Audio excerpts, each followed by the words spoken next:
الحمد لله نحمده ونستعينه ونستغفره ونعوذ بالله من شرور أنفسنا ومن سيئات أعمالنا من يهد الله فلا مضل له ومن يضلله فلا هادي له ونشهد أن لا إله إلا الله وأن محمدا عبده ورسوله أرسله بالحق بشيرا ونذيرا وداعيا إلى الله بإذنه وسراجا منيرا وقد قال الله تعالى في كلامه المجيد وفرقانه الحميد أعوذ بالله من الشيطان الرجيم بسم الله الرحمن الرحيم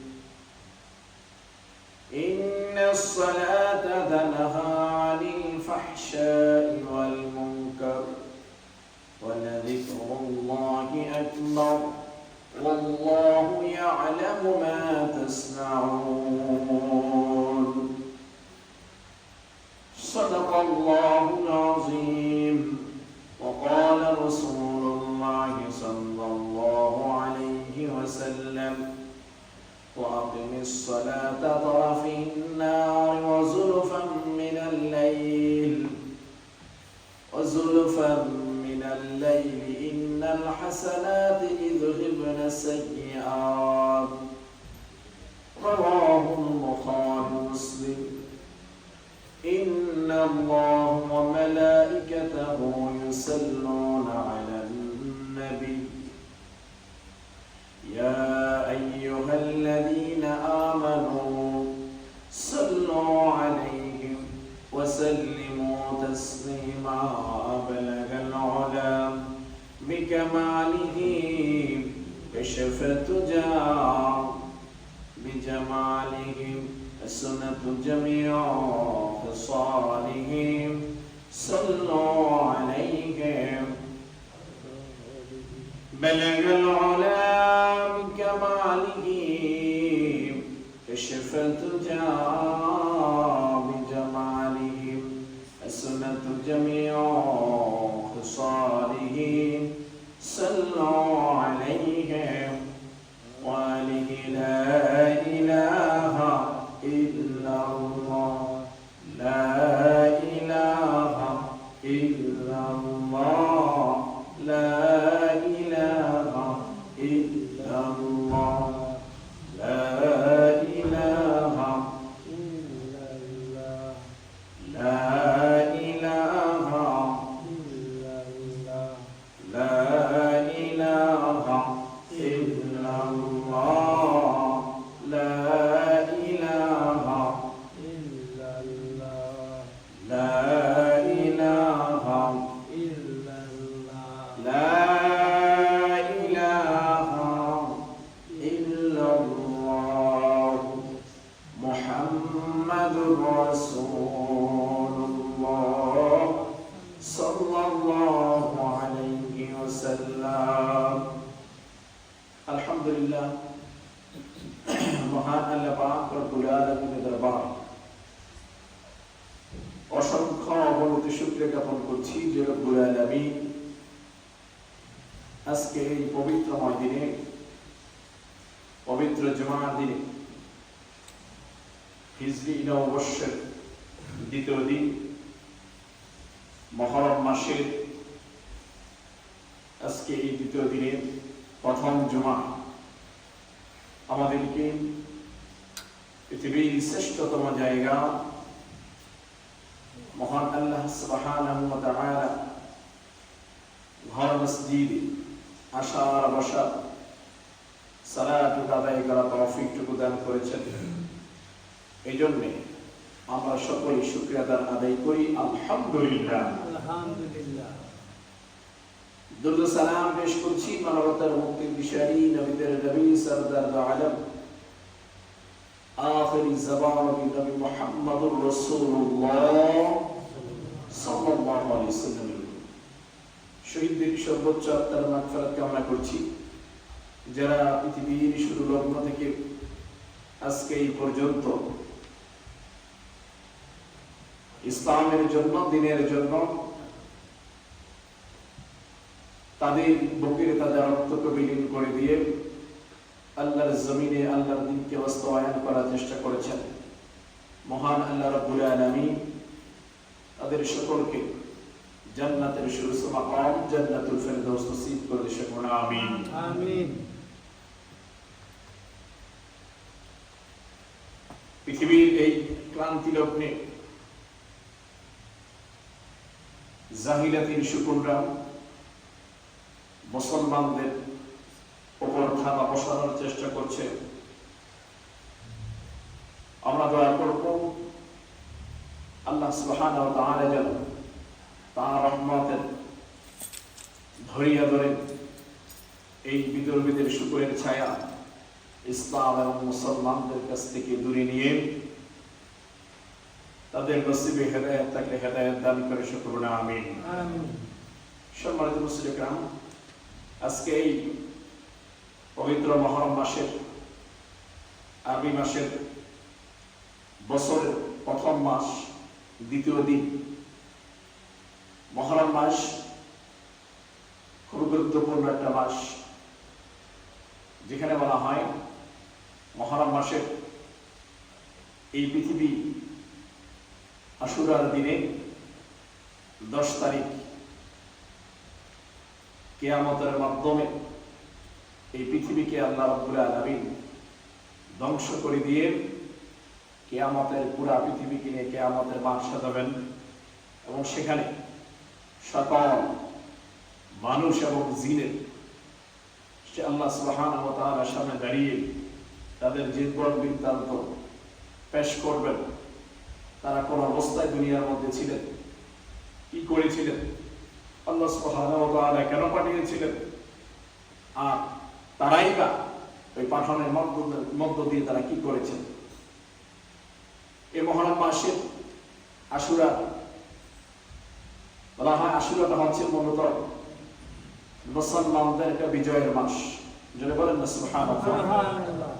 কারণ এই আশুরা দিন মুহররম মাসের 10 তারিখ, যদিও এক শ্রেণীর মানুষ হাই হোসেন করে লুটিয়ে পড়ে, নিজের শরীরে আঘাত করে, অন্দর ভেঙে যায়। ফোরাত নদীর তীরে হযরত ইমাম হোসেনকে যখন শহীদ করা হয়, আর এটাই কান্না ভেঙ্গাস্ত হয়ে যায়। কিন্তু এটা কান্না ভেঙ্গের মতো কিছু নয়। আল্লাহ সুবহানাহু ওয়া তাআলা এই মুহররমের শিক্ষাটা তখন দিয়েছিলেন যে দুনিয়ার মধ্যে মুসলমান থাকবে, মুসলমান থাকার পরে মুসলমান না মুসলমানের জায়গায় না থাকে, কিছু মুসলমান মুনাফিক হয়ে যাবে ক্ষমতার লোভে। সেই বর্তমানে তাদের কিছু চিহ্ন দেখা যায়। এবার বলা হচ্ছে যখন ইয়াজিদের এবং শোরা দৌড়ে এসেছিলেন, তারা কিন্তু কোনো কাফের ছিলেন না, তারাও মুসলমান ছিলেন। মুসলমান থাকা অবস্থায় এমন এক রক্তাক্ত বিষয় নিয়ে তারা ইমাম হোসেনের যেই পরিবার পরিজনকে নির্বিচারে শহীদ করা হয়েছে, এরপরে এক বিন্দু পরিমাণ ইসলাম থেকে, কোরআন থেকে রাসূলুল্লাহ সাল্লাল্লাহু আলাইহি ওয়াসাল্লাম বংশধররা সরে যায় নাই। তারা ক্ষমতার লোভে দিব্য কণ্ঠে কোন কোন মুফাসসির লেখেন ইমাম হোসেনের কল্লা মোবারক কেটে এক মসজিদে গিয়ে সেখানে বারান্দার মধ্যে কল্লা রেখে সেখানে গিয়ে আসর নামাজ আদায় করেছিলেন।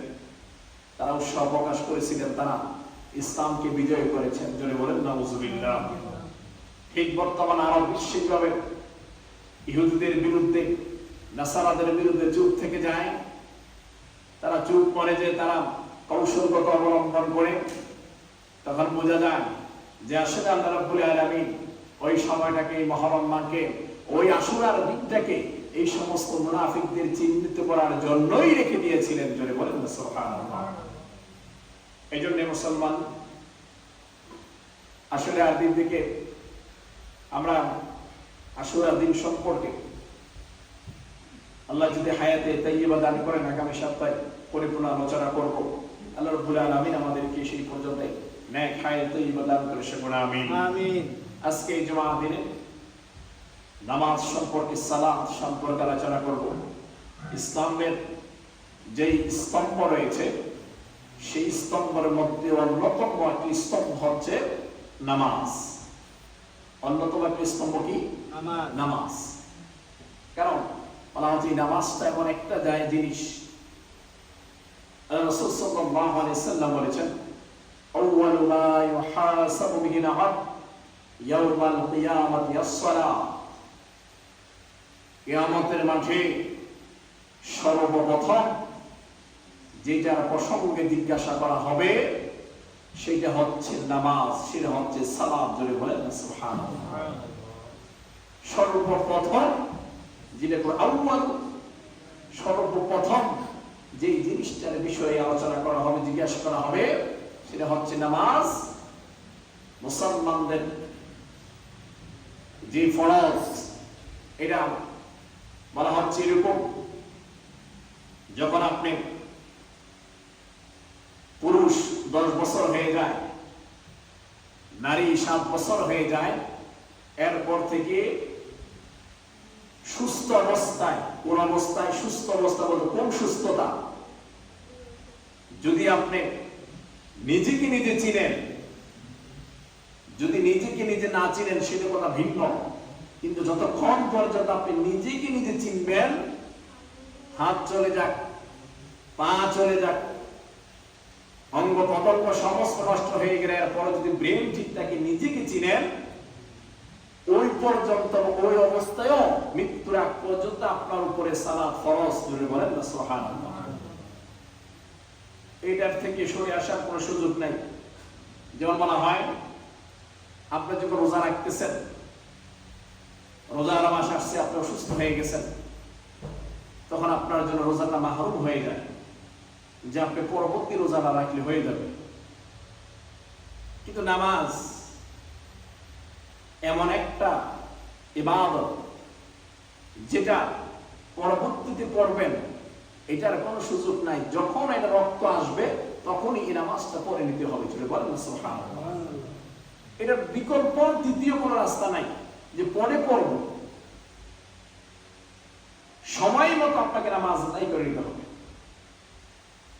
নামাজ আদায় করে বলা হচ্ছে এরকম যে দুইটা ওয়াক্তের নামাজে মুসলমান এবং মুনাফিকদের মধ্যে পার্থক্য খুঁজে পাওয়া যায়। সেই দুইটা ওয়াক্ত হচ্ছে, একটা হচ্ছে ফজর আর একটা হচ্ছে আসর। এই দুইটা নামাজের মধ্যে যারা মিস করে, তাদের মধ্যে আর মুনাফিকদের মধ্যে পার্থক্য হয়ে যায়। নামাজের প্রতিটা অংশে খুবই গুরুত্বপূর্ণ। আমরা অনেক নামাজ আদায় করি, তবে নামাজ আল্লাহ রাসূল সাল্লাল্লাহু আলাইহি ওয়াসাল্লাম বলেছেন নামাজ আদায় করে কিভাবে? বলেছে আরকাউ মা'আর রাকিঈন, তোমরা রুকু করো তাদের মতো করে। যারা রুকু করে, আমি রাসূল যেভাবে রুকু করেছি, আমি রাসূল যেভাবে নামাজ আদায় করেছি, সাহাবীরা যেভাবে নামাজ আদায় করেছে, তাবেঈনরা যেভাবে নামাজ আদায় করেছে, এমনি করে এমনি রূপে তুমি নামাজটা আদায় করো। বলেন সুবহানাল্লাহ। সুবহানাল্লাহ। সে নামাজটা কেমন? সাহাবেরা কাম নামাজ আদায় যখন করতেন, তো মাঝে মধ্যে মনে হতো এরা দিন দুনিয়া হারিয়ে ফেলেছে। রাসূল করিম সাল্লাল্লাহু আলাইহি সাল্লাম যখন নামাজ দাঁড়াতেন, তাহাজ্জুদ দাঁড়াতেন, হযরত আয়েশা সিদ্দিকা রাদিয়াল্লাহু তাআলা ইনি বলতেন যে আমার মনে হয়তো রাসূল করিম সাল্লাল্লাহু আলাইহি সাল্লাম যখন সেজদা দিতেন, আমার কেন জানি মনে হয়তো রাসূল সাল্লাল্লাহু আলাইহি সাল্লাম দুনিয়া সফর শেষ করেছেন, এরপর উঠে গিয়ে একটু পায়ের মধ্যে লাড়া দিতাম, তখন তিনি সেজদা ভাঙতেন। জোরে বলেন না সুবহানাল্লাহ। কেমন সেজদা দিতেন? কেমন সেজদা দিতেন। তিনি যখন দাঁড়াতেন পা ফুলে যেত, তেলাওয়াত চলতো এক বিন্দু পরিমাণ সেখান থেকে সরে নাই। এটি হচ্ছে নামাজ। ওমরে ফারুক যে কথা বলা হয়, ওনারা যখন নামাজ পড়তেন, উনি যখন বলতেন আমি নামাজ যখন দাঁড়াই, আমি কিভাবে এত শর্ট করে নামাজ আদায় করবো। আমার মনে হয় আমি এমন ভাবে নামাজটা আদায় করি, আমার নামাজটা স্বয়ং আল্লাহ সুবহানাহু ওয়া তাআলা নিজেই দেখতেছেন। জোরে বলেন না সুবহানাল্লাহ। নামাজটা হতো এরকম যে আমি নামাজ আদায় করতেছি, আমার নামাজটা আল্লাহ সুবহানাহু ওয়া তাআলা দেখতেছে। আর না হয় এটা মনে করতে হবে আমি আমার নামাজটা আমি আমার রবের সামনে দাঁড়িয়ে নামাজটা আদায় করতেছি। জোরে বলেন না সুবহানাল্লাহ। যদি এই চিন্তা চেতনা ভিতরে থাকে তাহলে পরিপূর্ণ সালাত আদায় হবে। আমরা নামাজ আদায় করতে তাড়াহুড়ার পর শেষ করি না। যত তাড়াহুড়া আছে সব দিয়ে নামাজের মধ্যে, অন্য কাজ এত তাড়াহুড়া করি না যতটা কাজ আমরা নামাজের মতো তাড়াহুড়া করি। অথচ বলা আছে কিয়ামতের মাঠে এই জিনিসটাকে আমাকে আগে দিতে হবে। আল্লাহ সুবহানাহু ওয়া তাআলা কোরআনের মধ্যে বলেন ইন্নাস সালাতা তানহা আনিল ফাহশাই ওয়াল মুনকার ওয়া লাযিকরুল্লাহি আকবার ওয়াল্লাহু ইয়া'লামু মা তাসনাউন। ও দুনিয়ার মানুষ, তোমরা সালাত আদায় করো, এমন ভাবে সালাত আদায় করবা যে সালাতের মধ্যে প্রশান্তি বয়ে যায়। এমন ভাবে সালাত আদায় করবা যে সালাতের মাধ্যমে বান্দার আল্লাহর সাথে কোনো পার্থক্য থাকে না, ফাঁক থাকে না। কেননা ওই সালাত আদায় করলে ওই সালাত আদায়কারী ব্যক্তি আমি আল্লাহর পক্ষ থেকে জান্নাত নিশ্চিত করে দেওয়া হয়। বলেন না সুবহানাল্লাহ। এমন মনে হয় ওই সালাত আদায়কারী জীবনে ওই সালাত আদায়কারী ওই নামাজ এমন নামাজ আদায় করবে যে নামাজ ওই সালাত আদায়কারীকে সমস্ত খারাপ কাজ থেকে বিরত রাখবে। জোরে বলেন না সুবহানাল্লাহ। নামাজ কথা দিয়ে রাখবে যে এটা তুমি করতে পারবে না, তুমি নামাজ আদায় করো, তোমার দ্বারা এই খারাপ কাজটা সম্ভব না। তুমি নামাজ আদায় করো, তোমার দ্বারা এই হারাম কাজটা সম্ভব না। তুমি নামাজ আদায় করো, তোমার দ্বারা মিথ্যা কথা বলা সম্ভব না। তুমি নামাজ আদায় করো, তোমার দ্বারা চুগলখড়ি করা সম্ভব না। তুমি নামাজ আদায় করো, তোমার দ্বারা পরহিংসা, পরনিন্দা, অত্যাচার, জুলুম করা তোমার পক্ষে সম্ভব না। কেননা তুমি নামাজি। জোরে বলেন না সুবহানাল্লাহ। সেই নামাজ আমাদেরকে আদায় করবে। সেই নামাজের মধ্যে আমরা তৃপ্তি দিতে হয়। নামাজের মধ্যে আমরা তৃপ্তি পাই না, তার কারণ একটাই, নামাজে যখন দাঁড়াই নামাজের মধ্যে আমরা কি তেলাওয়াত করি, কি পড়ি, কি বলি, এটা শুধু বলতেই থাকি, পড়তেই থাকি। এটা বিন্দু পরিমাণ অর্থ আমরা বুঝি না, যে কারণে আমাদের মজা লাগে না। আল্লাহ সুবহানাহু ওয়া তাআলা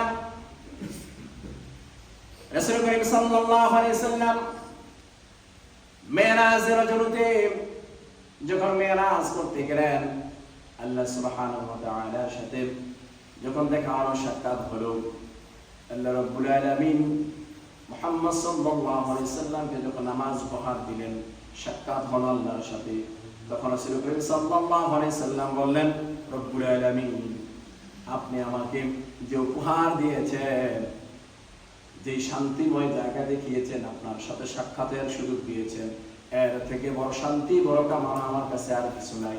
এরপরে মনটা খারাপ, যদি আমার উম্মতেরা আপনার সাথে দেখা করতে পারতো, মেরাজ করতে পারতো, এর চাইতে আনন্দ, এর চাইতে খুশি বেশি আমি আরো বেশি হইতাম। এর চেয়ে বেশি খুশি আমি আরো বেশি হইতাম যদি আমার উম্মতেরা আপনার সাথে দেখা করতে পারতো, তারা মেরাজ করতে পারতো। তখন আল্লাহ রাব্বুল আলামিন বলেন, নবী আমার, আপনি যে উম্মতের জন্য কাঁদেন, তাদের জন্য যে একটা উপহার দিয়েছি সালাত, এই সালাতটা আপনার যে উম্মতরা সালাত আদায় করবে, এই সালাত আদায়ের মাধ্যমে আমি আল্লাহর সাথে তাদের সাক্ষাৎ হয়ে যাবে। বলেন না সুবহানাল্লাহ। আপনি আমার সাথে সাক্ষাৎ করেছেন একবার, আর আপনার উম্মতেরা প্রত্যেক দিন 5 বার এই নামাজ ফরজ করে দেওয়া হয়েছে। এই ফরজ নামাজ নফল, যখনই যে নামাজটা আদায় করবে তারা আমি আল্লাহর সাথে সরাসরি সাক্ষাতে মিলিত হয়ে যাবে। বলেন না সুবহানাল্লাহ। এই জন্য বলা হয় যে নামাজের মাধ্যমে বান্দা তার আল্লাহর সাথে এতটা কাছাকাছি হয়ে যায়, যেমন তীর আর ধনুকের যখন মারা হয়, তীর টেনে যতটা কাছাকাছি নিয়ে আসা হয়, ঠিক তদ্রুপ নামাজের মাধ্যমে আল্লাহ সুবহানাহু ওয়া তাআলা তার বান্দার সাথে এতটা মিশে যায়, এতটা মিলে যায়। বলেন না সুবহানাল্লাহ। নামাজ আমরা বলা হচ্ছে যে যখন জানা আজান দেওয়া হয়, আজানের সময় যখন মুয়াজ্জিন যখন আজান দেয়, বাক্যগুলো কি, এখানে কি বলা হয়, আমরা এই অর্থগুলো বুঝি না, বোঝার চেষ্টাও করি না, শুধুমাত্র একটা দোহাই দিয়ে ছেড়ে দেই যে আলেম ওলামা আছে তারা আমাদেরকে বলার, তারা জানবো, তারাই করবো। রাসূল করিম সাল্লাল্লাহু আলাইহি ওয়াসাল্লাম বলেছেন, তালাবুল ইলমি ফারিদাতুন আলা কুল্লি মুসলিম ওয়াল মুসলিমা। প্রত্যেক মুসলমান নর নারী পুরুষ মহিলা সবার উপরে দ্বীনি ইলম, কোরআন শিক্ষা, হাদিস শিক্ষা ফরজ করে দেওয়া হয়েছে। বলেন না সুবহানাল্লাহ। আপনি কি বাংলা শিখেলেন কি শিখেলেন না, এটার প্রশ্ন করবেন না। আপনি কি অন্য ভাষা শিখেলেন কি শিখেলেন, সেটা প্রশ্ন করবে না। আপনি যখন কোরআন শিখান নাই, আপনি যখন হাদিস শিখান নাই, আপনি যখন তাসবিহ তাহলিল শিক্ষা দেন নাই, এর ব্যাপারে আল্লাহ সুবহানাহু ওয়া তাআলার কাছে আপনাকে জবাবদিহি করতেই হবে, কারণ এটা একটু ফরজ করে দেওয়া হয়েছে। এটা ফরজ, এটাকে আপনাকে শিখাইতেই হবে। নামাজ যেমন ফরজ করে দেওয়া হয়েছে, এই দ্বীনি ইলম শিক্ষা করা মুসলমানদের উপর এমন ফরজ করে দেওয়া হয়েছে। এখন সেটা যদি আপনি না জানেন, সেটা যদি আপনি না শিখেন, এর জবাব অন্য কেউ দিবে না। কারণ একটা বলাই আছে, একজনের কবর আরেকজনের যাওয়ার যেমন সুযোগ নেই, তেমনি করে একজনের উত্তর আরেকজনের দেওয়ার কোনো সুযোগ নেই। যার যার সুযোগ তার জবাব দিতে হবে, যার যা তওবা শেষ করতে হবে। একজনের তওবা আরেকজনের করলে হবে না। একজনের কালিমা লা ইলাহা ইল্লাল্লাহ মুহাম্মাদুর রাসূলুল্লাহ সাল্লাল্লাহু আলাইহি ওয়াসাল্লাম, একজনের কালিমা পড়লে যেমন আরেকজন মুসলমান হয় না, তেমনি ভাবে একজনের জবাবটা আল্লাহর কাছে আরেকজন কখনো দিবে না। মুয়াজ্জিনের যে আগে ধরা হয়, আযানের বাক্যগুলো কি, যেন মহত্ব ঘোষণা করে আল্লাহু আকবার, আল্লাহু আকবার, মহত্ব ঘোষণা করতেছি আমরা, আল্লাহ আল্লাহ বলো, আল্লাহ বলো, আশহাদু আল্লা ইলাহা ইল্লাল্লাহ, আল্লাহ ছাড়া কোনো কি নাই, মাবুদ নাই। এই কথাগুলো যখন স্পষ্ট হয়ে যায়, আশহাদু আল্লা ইলাহা ইল্লাল্লাহ, আল্লাহ ছাড়া কোনো কি নাই, মাবুদ নাই, মক্কার জমিনে যখন এই কথাগুলো ছড়িয়ে পড়ে, এই কথাগুলো বলার আগ পর্যন্ত মুহাম্মদ সাল্লাল্লাহু আলাইহি ওয়াসাল্লাম কলিজার টুকরা ছিলেন। যখনই বলা হয় আশহাদু আল্লা ইলাহা ইল্লাল্লাহ, আল্লাহ ছাড়া কোনো রিজিক দাতা নাই, বিধান দাতা নাই, কোনো কিছু নাই, সমস্ত ক্ষমতার মালিক একমাত্র আল্লাহ, এই কথা বলা শোনার সাথে সাথেই কাফেরদের গায়ে আগুনের মতন জ্বলে গেছে। এখন যখন বলা হয় সকল ক্ষমতার মালিক জনগণ, এই কথা, এই তীব্রতা যার ভিতরে থাকবে, ওই ব্যক্তি কুফরি করবে, কুফরি করবে, কুফরি করবে, শিরক করবে। কেন বলা হচ্ছে সকল ক্ষমতার, কোন ক্ষমতার মালিক জনগণ মানুষ হতে পারে না, সমস্ত ক্ষমতার মালিক একমাত্র আল্লাহ। জোরে বলেন না সুবহানাল্লাহ। যখন বলা হয় আশহাদু আন্না মুহাম্মাদুর রাসূলুল্লাহ, মুহাম্মদ সাল্লাল্লাহু আলাইহি ওয়াসাল্লাম প্রেরিত রাসূল, তিনি আমাদের সুসংবাদদাতা, তিনি আমাদের জন্য রহমত। আবার যখন হাইয়া আলাস সালাহ, নামাজের জন্য আসো, হাইয়া আলাল ফালাহ, কল্যাণের জন্য আসো। এই যে কল্যাণ, আমরা যখন মন খারাপ হয়ে যায়, আমরা কল্যাণটা খুঁজে উল্টা দিই, অন্যদিকে কল্যাণ যাই। আমাদের বিভিন্ন সমস্যা, এই সমস্যাগুলোর জন্য আমরা নিজেরাই ঘরে বসে বসে চিমচিমারে ধুম ধরে থাকি, বিভিন্ন জায়গায় যাই। কিন্তু আল্লাহ বলেছেন নামাজের মাধ্যমে তোমার এই কল্যাণ হয়, আমি এই নামাজের মাধ্যমে কল্যাণ আমি করে দিই। যদি বলেন না সুবহানাল্লাহ। এই জন্য মুসলমান আমাদেরকে নামাজ পড়তে হবে যেভাবে নামাজ পড়ার মতো, যেভাবে আমল করার মতো। আমরা বলা হচ্ছে নামাজ যখন বলা হয় ছুটে যায়, যেই কারণ এই কারণের মধ্যে প্রধান একটা যে কারণ সেটা হচ্ছে নামাজ অশুদ্ধ পড়া। নামাজে অশুদ্ধ পড়া একেবারে শুরুর যে কারণটা, আপনার যে নামাজটা যে নষ্ট হয়ে যাবে তার প্রথম যে কারণটা, একটা কারণ অশুদ্ধ। আপনি যদি মনে করেন আগে পড়ছি এখন না, আল্লাহ যদি মাফ করে দিতে পারে, এই আল্লাহ যদি মাফ করে দিতে পারে এই কথাটা যদি ভিতরে রেখে চলে যান, আপনি চেষ্টা করলেন না, আল্লাহ রাব্বুল আলামিন ক্ষমা করবেন। আপনাকে সুযোগ দেওয়া হচ্ছে। আপনি একদিন হায়াত বেশি পাইছেন মানে একদিন সুযোগ পাইছেন এটা শিখার জন্য, শিখলেন না, এর জবাবটা আপনাকে আল্লাহ এখানে মাফ করার কোনো সুযোগ নেই। কারণ আপনাকে শিখার সুযোগ আছে, আপনি কাউকে জানান নাই, কাউকে জিজ্ঞাসা করেন নাই, আপনি পড়তে আছেন আদিমকাল যে পড়া, আপনি হইতেছি কেউ হয় নাই, আপনি মনে করতেছেন এটা জিগেলে কেমন জানে লাগে, লজ্জা শরম লাগে না, এটা শরমের কিছু নাই, লজ্জার কিছু নাই। আপনাকে এই লজ্জা শরমটাই আপনাকে জাহান্নামে নিয়ে যাবে। তাহলে জাহান্নামের আগুন থেকে বাঁচার জন্য লজ্জা বাদ দিয়ে, শরম বাদ দিয়ে অন্তত সূরাগুলো শিখেন। আমরা যখন বলি ফিরে আলহামদুলিল্লাহ, হ্যাঁ, এই জবাবটা আল্লাহ আমাদেরকে দেয়। আল্লাহ জিজ্ঞাসা করে বান্দা কার প্রশংসা করলা, আমরা দেখবো আলহামদুল, আল্লাহ আমাদেরকে জিজ্ঞাসা করে কার প্রশংসা করলা, তখনই আমরা বলি লিল্লাহ, আমরা আল্লাহ প্রশংসা করি বলে বলেন না সুবহানাল্লাহ। এই সূরা ফাতিহাটা হচ্ছে বান্দা তার রবের সাথে কথোপকথন হইতেছে, কথার মাধ্যমে এই পুরো সূরা ফাতিহাটা শেষ করা হয় বলে বলেন না সুবহানাল্লাহ। যদি সেটা ভুল হয়, আপনার নামটা একরকম, আপনাকে আরেক রকম নাম দেওয়া, ডাক দেওয়াটাই কবিরা গুনাহ। এই জন্য বলা হচ্ছে কোরআন যেভাবে আছে আপনাকে সেভাবে শিখতে হবে, শিখার চেষ্টা করতে হবে। যে ব্যক্তি কোরআন শিখতে শিখতে চেষ্টা করতে করতে শিখা অবস্থায় মৃত্যুবরণ করে, আল্লাহ বলেন ওই ব্যক্তির মৃত্যুটা সাধারণ মৃত্যু নয়, ওই ব্যক্তির মৃত্যুটা শহীদ মৃত্যু। যদি বলেন না সুবহানাল্লাহ। শুরু দোলনা থেকে শুরু করে মৃত্যুর আগ পর্যন্ত শিখতে হবে, শিখার পর শেষ নাই। আল্লাহ সুবহানাহু ওয়া তাআলা আমাদের সকলকে পরিপূর্ণ ঈমান নিয়ে সঠিকভাবে নামাজ আদায় করে অন্তত ঈমান নিয়ে কবরে যেতে পারি সেই তৌফিকটুকু দান করুন, আমিন। আল কুরআনুল কারীম হুয়া তাআলাল্লাহ ওয়া কালামুল্লাহি তাআলা আল-মাসদার ওয়া রাসঈন লিতাশরিফিল ইসলামি ওয়া মারাকিতুল ইসলামিয়্যা ওয়া রাকিজাতুল ইসতাতিমি লিহিদায়াতিল ইনসানিয়্যা ওয়াল মাশরুউরাতি الدين وتعليم المساوي إن أفضل العناصر رفاهة الإنسان في الدنيا وتحويل ونجاحة في الآخرة ودارس القرآن وتنزيل الحياة من الخلاء تعلم القرآن وتوحيد.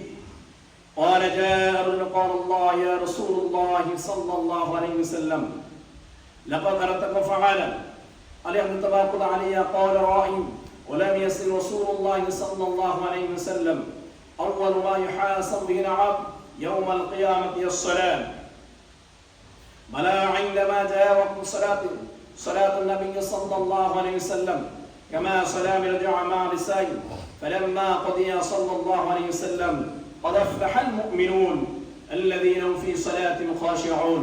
بارك الله لنا ولكم في القرآن العظيم. جل السنة والسنة والسنة.